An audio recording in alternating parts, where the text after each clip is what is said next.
Salibonani bathandekayo, ngiyalibingelela ngegama lenkosi yethu uJesu. Anduba sixoxe ngesihloko esithi sona izimiso zezimali zemuli kumbe zomdeni kasibeni lethuba lomthandazo. Baba wethu osezulwini, siza kuwe namhlanje sicela Nkosi ukubana ke usithungamele ezimulini zethu. Sinanzelela Nkosi ukubana ke sokulama challenges amanengi esiba lawo ezimulini ngenxa yendaba yemali. Sikhuleka Nkosi sicela kuwe ukubana ke ube nguwe osithungamelayo, ositshengisa indlela ukwenzela ukuthi ke imuli zethu zihlale zigcinekile. Konke lokhu Nkosi sikucela egameni lakho ehlaziwe phakade. Amen. Siyabonga. Sonke siyazi bathandekayo ukubana ke nxa singena emakhoti lendaweni ezitshiyeneyo siyabala ukubana ke banengi asebechithekele imizi ngendaba yemali, banengi abangasahlali bonke ngendaba yemali, banengi abantwana abahlukumezekileyo ngendaba yokuthi abazali babengazwanani ngendaba yemali. Yikho ke namhlanje sikhethe ukuthi ke sikhulume, sincedisane, siphathisane ngendaba yokuthi ke indaba le eyemali siyibambe njani emizini yethu, indaba le eyemali siyenze njani ukwenzela ukuthi ke sigcine imizi yethu, ukwenzela ukuthi ke impilo yethu ibe ngcono nxa sisiya phambili. Sinanzelela futhi ukubana ke konke lokho esilakho sikuphiwe ngumlimi. Siyakwazi sonke ukuthi ungahamba egraveside emangcwabeni uzathola ukuthi kulabantu abalama PhD khona ngale asebalalayo. Ama PhD wanalana asabancedi. Sinanzelele futhi ukuthi ke kulama businessmen amakhulu ayelama billions ephila ekhonapha emhlabeni, kodwa imali liyana kabahambi layo. Bathi bangafa abantu babhala ukuthiwa yena umnikazi uyabhala iwili kumbe ugovernment uyashare kumbe abantu bonke banjani, imali liyana bayishare isala isebenza khonapha emhlabeni umuntu esefile. Lokhu kumele kusincedise ukubana ke sazi ukuthi ke umuntu uma esiza emhlabeni kazi lalutho uza njani, uza kuchiya. Kodwa sifisa ukuthi ke sitholakale sizinceku ezithembekileyo kumlimi, ukwenzela ukuthi ke ngesikhathi umlimi esiza abekwazi ukuthi ke imali zethu sizigcine kuhle kumbe imali zakhe besiziphethe kuhle njengenceku ezithembekileyo. Namhlanje kulomunye umlobi angimazi igama lakhe owathi yena ke imali ingaba yinceku elusizo noma ibe yinkosi embi. Ingaba yini? Ingaba yinceku elusizo kumbe ibe yinkosi embi. Isihluthulelo sempumelelo yezezimali yikutshela imali yakho ukuthi iye ngaphi kumbe yenzeni, kulokuthi ulandele ukuthi ke imali yakho isebenzeni. Sichoni lapha? Sichu ukuthi ke kakube nguwe ochoyo ukuthi imali yakho izakwenzani. Ungathi ke inyanga isiphelile usungikhona uzibuza ukuthi kati imali yami isebenzeni. Ngithanda ukubana ke sibale Proverbs chapter 24 verses 27, Izaga ngu-24 iverse ngeka 27. Ngesilungu ithi yona, prepare your work outside and make it ready for yourselves in the field. Afterward, then build your house. NgesiNdebele ithi yona, lungisa umsebenzi wakho ngaphandle, uzilungiselele wona ensimini, emva kwalokho wakhe indlu yakho. UProverbs umlobi lapha uyasincedisa ukuthi sinanzelele ukuthi ke kulento eqhakathekileyo emhlabeni kumbe kulento eqhakathekileyo empilweni zethu. Into leyi kuthiwa yikuhlela kumbe it's planning in English. So uProverbs 13 verse 16, Izaga ngu-13:16 athi yena, a wise man thinks ahead, a fool doesn't and even brags about it. So kusitsho ukuthi ke ohlakaniphileyo uyahlela ngaphambilini engakenzi lutho, kodwa isiwula siyaziqhenya ngalokho esingakwenziyo. So uProverbs uyasincedisa bathandekayo ukubana ke kuqhakathekile ukuthi sihlele. It's important to plan.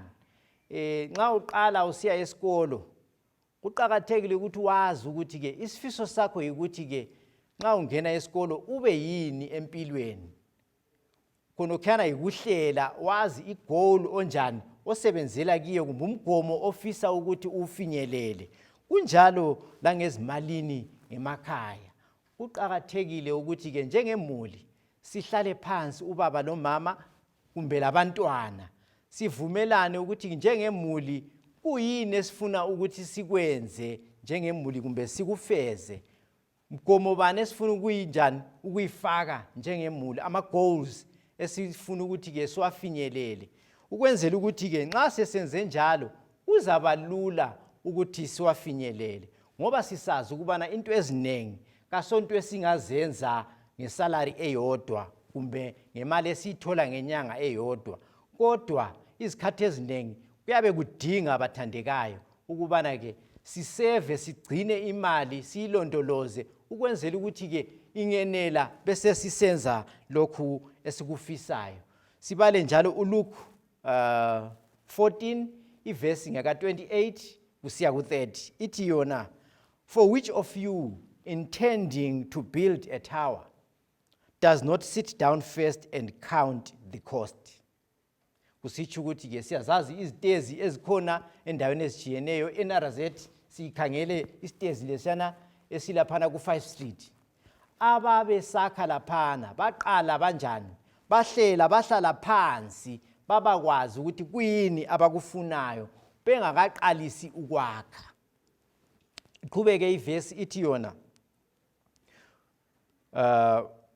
for which of you intending to build a tower does not sit down first and count the cost, whether he has enough to finish it, lest after he has laid the foundation and is not able to finish, all who see it begin to mock him, saying, this man began to build and was not able to finish. Isifiso sethu bathandekayo yikubana ke imali yethu kayenze izinto ezizaphumelela, kazingabi izinto ezizasalela endleleni. Kangiphe umzekeliso, singaba lamacebo amanengi engxenye sibe lecebo ukuthi kathesi sifuna ukuthenga iTV, sifuna njalo ukuthenga istofu, sifuna njalo ukuthenga impahla, sifuna ukwenza into ezijiyeneyo. Khangela lokhu singathi thina hayi njengoba sifuna ukwenza into lezi isiqalise sithi sifuna ukuzenza zonke sizakwenelisa yini? Izikhathi ezinengi kasoze sikwenelise ngenxa yokuthi kuyabe kunjani, kuyabe kukunengi, kodwa ukuhlela kuyabe kuzasincedisa ukuthi sibe kwazi ukuthi hayi ngalinyanga yokuqala kuze kufike inyanga yesihlanu sizabe sisevela sigcina kumbe silondoloza imali yethu siyigcinela ukuthi ke sizathenga iTV yethu liyana ngaleli inyanga. Ngalesi sikhathi sizakwenza lokhu lalokhuyana. Into engikhuluma ngayo bathandekayo into okuthiwa ibudget. Ibudget iqakathekile ukuthi ke sibe kwazi ukuthi imali yethu siyisebenzisa njani kumbe sizayisebenzisa njani. So kuqakathekile ukuthi ke ngaso sonke isikhathi sibe lendlela ehleliweyo. Siyakwazi futhi ukuthi ke abakhayo baqala benze iplan. Benze iplan yokuthi ke ibuilding lesiyakhayo kumbe indlu lesiyakhayo izaba lama bedroom amangaki. Indlu yethu sizayakha ngaziphi izitina, sizafulela ngawaphi amazenge, njalo sizapenda ngayiphi ipenda, sizafaka amathayili kumbe siyachiya kuyifloor. Konke lokhuyana baqale bakuhlele bakubhale phansi batsho ukuthi indlu le izaba lama toilet amangaki, izaba lama sitting room amangaki, izaba lani. Konke lokhuyana sikufisayo siqala sikulethe konke senze okuthiwa iplan. Singenza iplan bese kusenzwa okuthiwa ibill of quantities. Bill of quantities ngiyokuthi ke kasibeni kwazi ukuthi ke iphupho lethu leli esesilalo liyiplan lizaba imalini, how much is it going to cost, because kuzasincedisa ukuthi sibe kwazi ukuthi ke imali esilayo iyenela yini. Khonokhiyana nxa sesikwazi kuzenza ukuthi ke kwezinye indawo akade sizafaka khona amathayili sitshintshe sifake okunye okungasoze kunjani kucoste as much as ama-tiles. Khonokhiyana kuyasincedisa bathandekayo ukuthi ke into yethu ibe ihlelekile, sibalekela ukuthi ke ekucineni sibe lendlu engaphelanga ngoba we did not plan adequately. So njengezimuli kuqakathekile ukuthi ke lathi sibe lamacebo, sibe lemgomo. Imgomo yethu kumele ibe 2 sections. Oqala ubele kube ngama short term goals, kube lama long term goals. So ama short term goals sikhangeleke ama goals esingawenelisa within a year or two, iminyaka emibili. Those are short term goals. Sibe sesiba lama long term goals, siqalisele iminyaka emithathu kusiyafika kubo 10 years. Ani siyakwazi ke ukuthi ke enxe kwezinye izikhathi singabe sifuna ukwakha indlu, sifuna ukuthenga istand, sifuna ukwenza into ezitshiyeneyo ezinkulu. So leziyana ngama long term goals. Kuqakathekile ukuthi ke sibe lawo siwahlele kuhle ukwenza ukuthi at least sibe kwazi ukuthi ke ama long term goals ethu yilawa, ama short term goals ethu yilawa. Singenze njalo kuyabe kuzasincedisa ukuthi ke nxa sesisenza ibudget yethu sibe kwazi ukuthi sifaka eceleni imali eyabe izakhangela ama long term goals engaka, sifake enye imali futhi ezakhangela futhi ama short term goals ethu lawa. Khonokhana kuzenza ukuthi ke ama goals ethu siwa adjust as we move on, njalo sibe kwazi ukuthi ke kuyini esikusebenzelayo. Singengela ukwenze njalo sizananzelela ukuthi ke imgomo yethu esifakileyo kasoze senelise ukuthi sifinyelele ngenxa yokuthi siyabe sinjani, singahlelanga kuhle. Omunye umlobo wako wathi the problem today is not that people do not have enough money. The problem is that they do not manage it well. Siyananzelela ukuthi imali yethu ingabe incane, kodwa inkinga enkulu esilayo ayisikho ukuthi imali zethu zincane, yikuthi kasiziphathi kuhle. Asila ndlela yokuhlela ukuthi sibe kwazi ukuthi imali zethu zizasenzelani. Now zintathu izinto ongazenza ngemali. Ngesikhiwa bathi bona there are 3 things you can do with money. Number 1, you can spend it, ungayidla. You can save it. Number 3, you can share it. So siyananzelela ukuthi ke there are 3 things, zintathu into esingazenza ngemali. Singayisebenzisa sidle, sispende, kumbe singayigcina ukwenzela ukuthi ke sizayisebenzisa mbayimbayi phambili sisenzela ukufinyelela ama goals, imgomo esifakileyo. Kumbe singayishare, lokhu kusitsho ukuthi ke sinike abanye abayidingayo, ukudonate kuma orphanage, ukubisela okamlimi okwechumi lemnikelo, lakho konke esingakwenza ngoba kumele ukuthi sikwenze. So uEcclesiastes 6 iverse ngeka 9 ithi yona, enjoy what you have rather than desiring what you don't have. Kasikholiseni lokho esilakho, singafisi lokho esingelakho. Izikhathi eziningi abantu abanengi bafuna ukuthenga izinto emzini yabo bekhangele omakhelwane. Anti umakhelwane uyabe hola imali yakhe echiyene engafanani le yakho. Umakhelwane engcenye yena lomkakhe bayasebenza, kodwa wena nguwe wedwa osebenzayo ngikhaya. Kodwa usulesifiso sokuthi umakhelwane angavela athenge ifridge, lawe usutshintsha ususiyathenga ifridge entsha. Umakhelwane angathenga idishwasher, lawe usutshintsha usufuna ukuya njani ukuyathenga idishwasher njengomakhelwane. Ikanti ke imali zenu kazifanani, njalo indleko zenu njalo kazinjani, kazifanani. So lokhu kuyasincedisa ukubana ke kasikhumbuleni ukuthi ke lokho esilakho yikho kumele sikukholise, singafisi lokho esingelakho. Ngoba izikhathi eziningi kucina kusingenisa ezikweledeni, sesicina sesile mali esizikweledayo endaweni ezitshiyeneyo, and isikweledi izikhathi eziningi nxa usithathe ngendlela engayisiyo siyacina sesikukhama ngoba siyathatha emalini athi uvela uzabalayo phambili. So kasikukhumbuleni lokho, sikukhumbule ukuthi thina njengemuli kumele sihlele kuhle esikufunayo, sikubhale phansi ukwenzela ukuthi ke sigcine imali yokukufinyelela, njalo yokufinyelela konke esinjani esikufisayo. So khonokhana kuzenza ukuthi ke into zethu zihlale zihlelekile. Enye yezinto eziqhakathekileyo yikulondoloza imali kumbe okuthiwa yi-savings. Now sonke siyakwazi bathandekayo ukubana ke kakula muntu ozasebenza for life. Siyakwazi ukuthi ke nxa uNkulunkulu ekuphe impilo kutsho ukuthi ke ungafikisa iminyaka engu-60 kumbe 65 uyabe sokumele u-retire uye ekuphumuleni.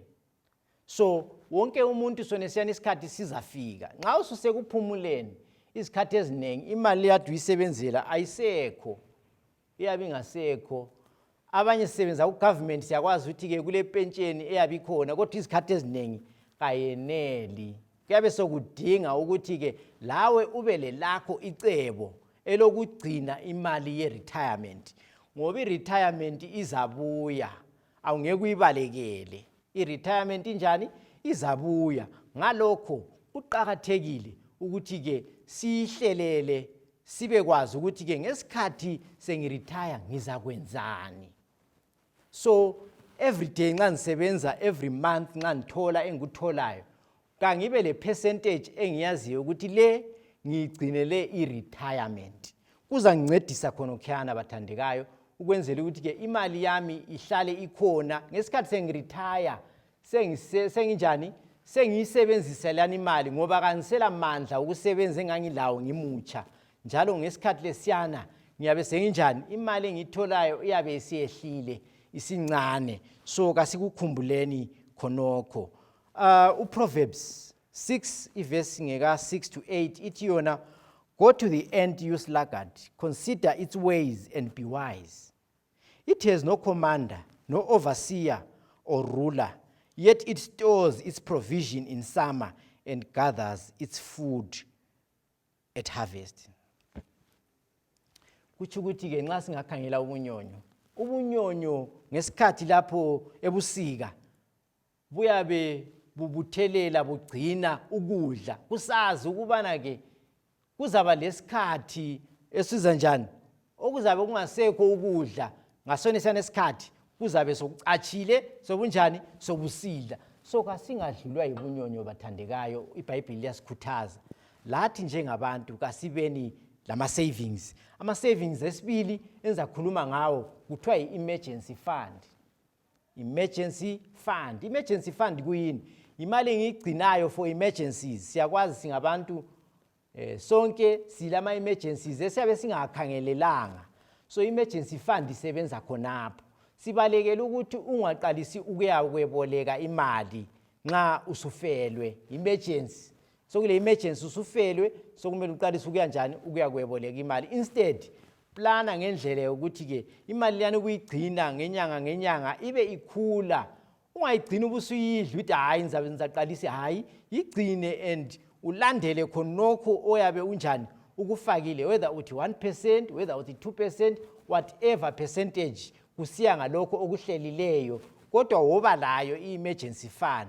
Kuzathi lingagulelwa sokudinga ukuthi ugade uye ekhaya wenelise ukuthi ukwenze. Kuzathi ke umama angagula ngekhaya wenelise futhi ukuthi uhambe uyemthengela amaphilisi nge-emergency fund. So lokhu kuzasincedisa bathandekayo. Kasazini ukubana ke kumele sibe le-emergency fund, ngoba sisazi ukuthi ke izikhathi zethu kasizazi, kakula muntu owaziyo ukuthi ke uzafikelwa yipi i-emergency ngasiphi isikhathi. Bathandekayo, sesifike emaphethelweni omnyaka. Siyakwazi sonke ukubana ke ngesikhathi sika November December iningi labantu lithola imali ezinjengama bonus lakho konke esikutholayo. Ukukhuthaza kwami kwanamhlanje ikubana ke nxa khonokho kusenzakala kasikhumbuleni ukubana ke uJanuary uyabuya.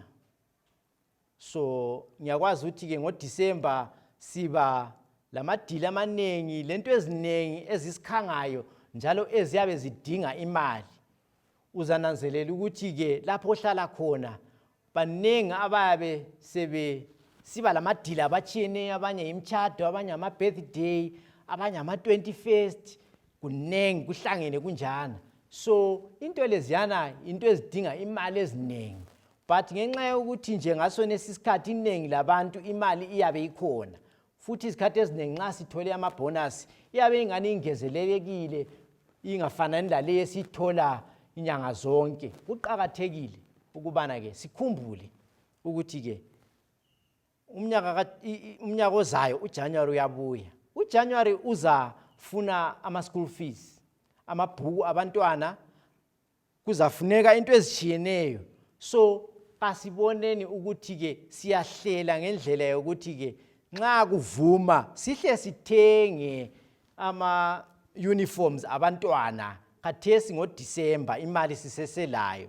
Sihle sihlele sithenge ukudla kwalaba baya eboarding, sibhadale kumbe sifake eceleni imali ze-fees, sisazi ukuthi ke ngoJanuary mhla ka-12 izikolo ziyavulwa. Nxa zivulwa abantwana kumele baye esikolo, kuzamele banjani bathole imali zokuthi bayefika esikolo, kubhadalelwe ama-fees lakho konke ukukhona.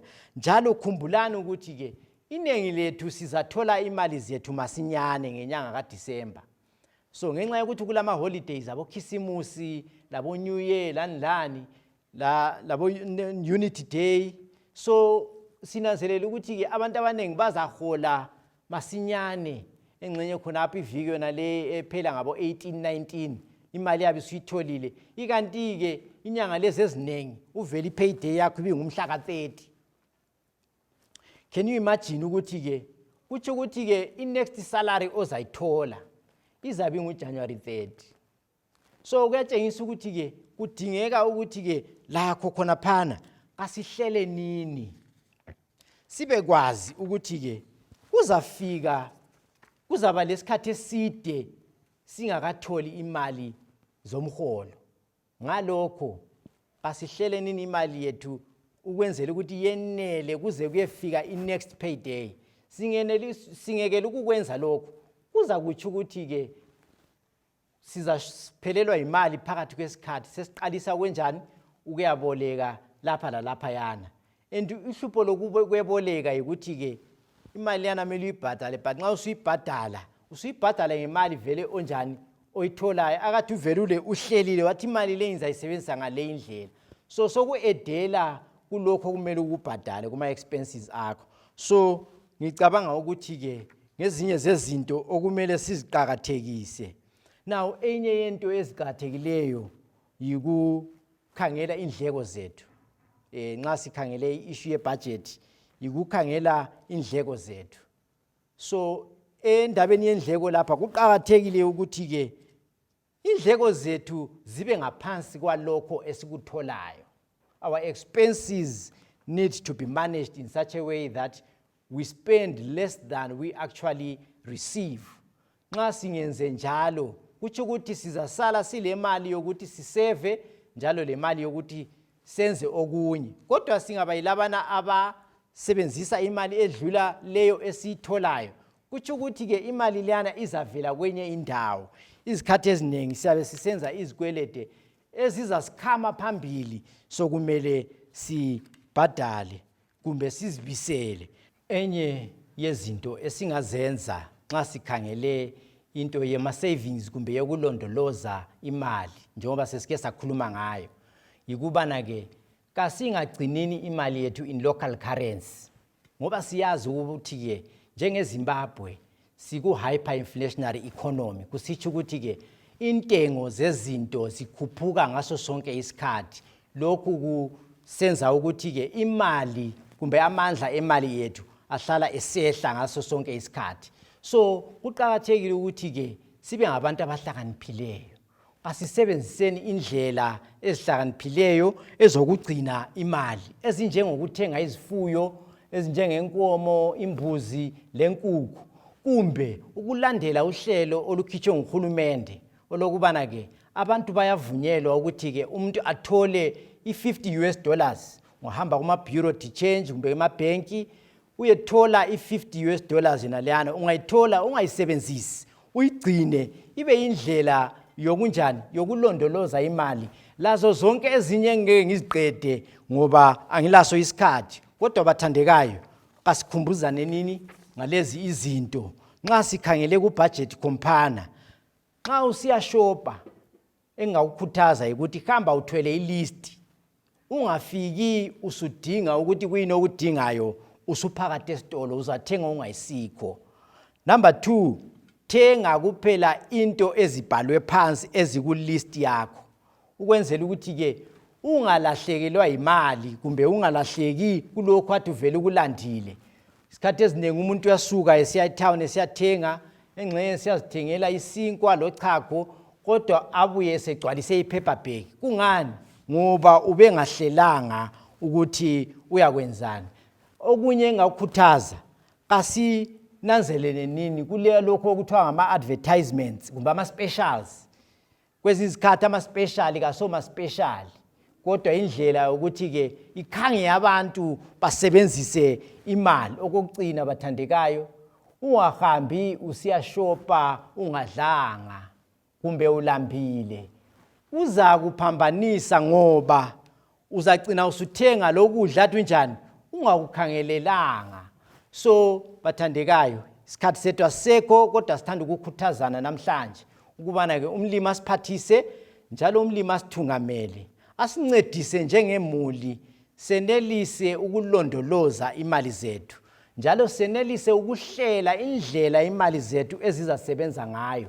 Kuzasincedisa ukubana ke singabi yithi esilandela imali kodwa imali isenzele lokho esinjani esikuhlelileyo. Siyabonga ngalesi sikhathi sizaba lethuba lomthandazo. Baba wethu sezulwini siyabonga Nkosi ngesifundo esisitholileyo, sifundo esidinga ukuthi sonke sibuyele emakhaya sihlale phansi sihlele njalo sibe lendlela yokucwayisisa ngokunye okungabe kungathintwanga namhlanje ukwenzela ukuthi ke imizi yethu iqine njalo indlela esisebenzisa ngayo imali ibe ngcono. Kuzenza njalo futhi ukuthi ke lempilo esiziphilayo kube zimpilo ezingcono ngoba imali siyakwazi iyenza yonke into ukuthi ihambe. Nkosi bana lathi namhlanje usithungamele konke lokhu sikucela egameni lakho ehlazi bephakade. Amen.